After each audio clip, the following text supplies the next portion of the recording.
Today we're going to be replacing the bedside tables in the bedroom. This is what I have now. This is the same one I had at the other house. All the furniture in here came from the other house. I don't particularly like the color of this furniture. I only took it because I needed some and it existed, so I took it here.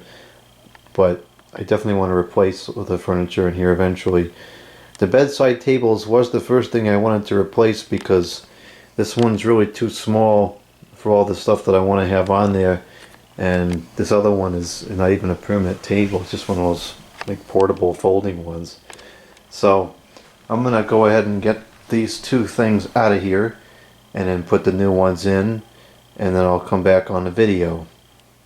I'm not going to tape carrying them up the stairs and wiping them down because it's just not that interesting. Alright, the tables are in place. I did not enjoy moving these up here. They're very heavy. But they look great. I like them. I have another one of those lamps, which I'll put over here. It's a matching set. But I don't have it right now. It's downstairs because the cord broke, which is really kind of bizarre, but I'll fix it and then I'll have the matching set.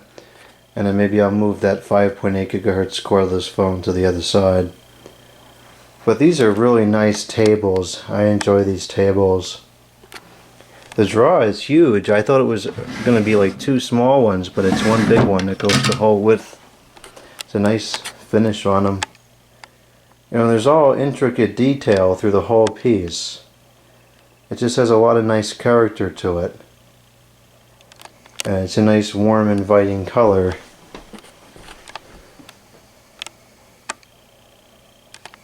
Whereas like this furniture, it doesn't have any character to it and the color is kind of bland. So this is much better. I'm happy with these. They were kind of expensive, but I'll be using them for a long time, and it was a practical item, so I think it was money well spent.